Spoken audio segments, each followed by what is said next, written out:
Most gardening mistakes are obvious: forgetting to water, using dead plants, planting in complete shade. Everyone talks about those, but the biggest mistakes, the ones that quietly ruin gardens year after year, almost nobody mentions them, because they don't look dramatic at first. They build, slowly, quietly, until one day, nothing seems to work anymore. Plants struggle, pests increase, growth becomes inconsistent, and the entire garden starts feeling harder than it should. The first hidden mistake is doing too much. Most people think successful gardening means constant action, more watering, more trimming, more feeding, more adjusting, but plants are not machines, and gardens are not controlled environments. Every major change creates stress, especially when changes happen constantly. This is why some gardens never stabilize. The environment keeps shifting before plants can fully adapt. Sometimes the best thing you can do is stop interfering so much. The next mistake is chasing perfect-looking plants. This one causes more problems than people realize, because people remove every damaged leaf, react to every insect immediately, try to force every plant into looking flawless. But healthy gardens are not sterile. A few holes in leaves, but you argue crime, conskerdan surjan, kinsteris der, on the Johns pabional insect activity, natural variation, that's normal. And overcorrecting small imperfections often creates bigger issues, especially when sprays become constant, or beneficial insects get removed accidentally. Another massive mistake is treating all plants the same. People follow generic advice online, without considering environment: water every day, full sun, add fertilizer weekly. But gardens are different. Climate changes everything, soil changes everything, humidity changes everything. What works perfectly in one location can fail completely somewhere else. And this is why copying advice blindly causes frustration, because observation matters more than formulas.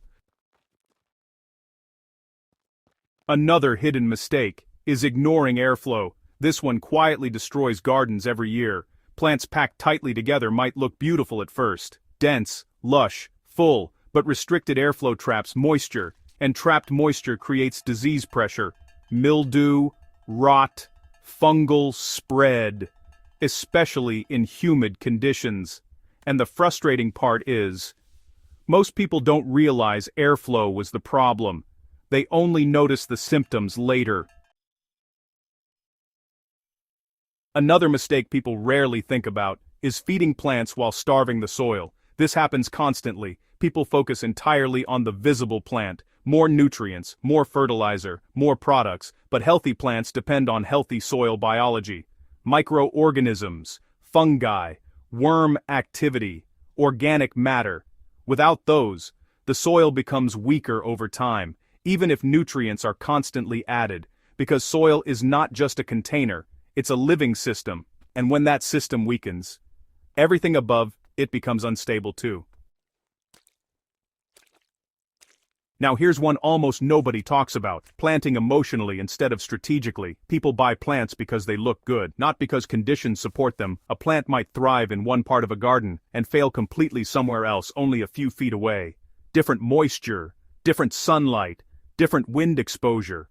But instead of adjusting placement, people assume they failed at gardening entirely, when really, the plant was just in the wrong environment.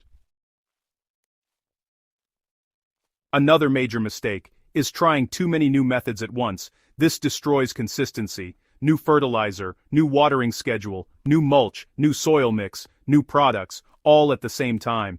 Then when something improves, nobody knows what actually caused it. Or when something fails, nobody knows what created the problem. Strong gardens improve gradually, one change at a time. Observation, adjustment, stability, that's what creates reliable results.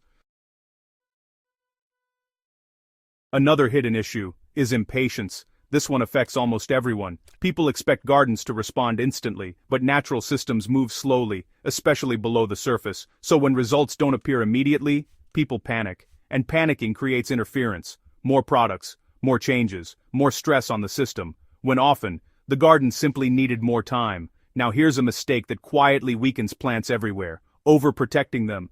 This sounds strange at first, but plants become stronger when they adapt naturally. Wind strengthens stems, moderate stress improves root systems, natural conditions create resilience. But when conditions are overly controlled constantly, plants often become weaker and more dependent. Then the moment conditions shift, they struggle badly. Another mistake that causes huge problems is ignoring plant relationships. Some plants help each other, others compete aggressively, some improve soil, others attract pests away from nearby crops, and some combinations quietly weaken each other underground. This is why companion planting matters so much. Not because it's trendy, but because gardens are systems of interaction, and ignoring those interactions creates unnecessary pressure. Now let's talk about watering, because this mistake is everywhere. People water based on habit, instead of conditions, every morning, every evening, regardless of weather, regardless of soil moisture. But overwatering is often worse than underweighting, because roots need oxygen, and constantly wet soil reduces oxygen fast. Weak roots create weak plants, and weak plants attract problems. This is why people sometimes water more as plants decline, not realizing the watering itself is part of the issue. Another hidden mistake is removing everything natural from the garden, every fallen leaf, every insect, every patch of wild growth. People try to make gardens look clean, but natural systems rely on diversity. Pollinators need shelter, predators need habitat. So when everything becomes overly controlled, the ecosystem weakens, and weaker ecosystems experience more instability. Now here's something most people never realize. Gardening stress affects decision-making. When people become frustrated, they react emotionally. Quick fixes, constant changes, aggressive treatments, and emotional reactions usually create worse outcomes. The best gardeners are rarely the most aggressive. They're the most observant. They notice patterns, timing, relationships, pressure points, because gardening is less about controlling nature and more about understanding it. Another mistake nobody talks about is expecting perfection every season. Some years are harder. Weather shifts, pests increase, rainfall changes, heat patterns fluctuate, and sometimes, even healthy gardens struggle temporarily. That doesn't mean failure, it means conditions changed, and resilient systems recover.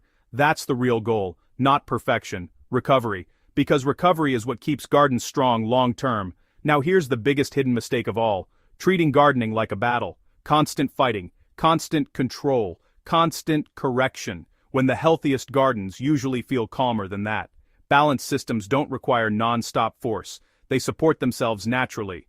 Predators regulate pests, healthy soil supports roots, plant diversity creates resilience, and once those systems strengthen, everything becomes easier. That's the shift most people never make. They focus entirely on visible problems, without strengthening the invisible systems underneath. But once you strengthen the system, most problems shrink naturally, and gardening stops feeling exhausting, because now, the environment is working with you, not against you. Most gardening mistakes are not dramatic. They're quiet, repeated, small decisions, made over and over again, until eventually, the garden reflects them. But once you recognize those patterns, you stop repeating them, and that's when everything begins changing.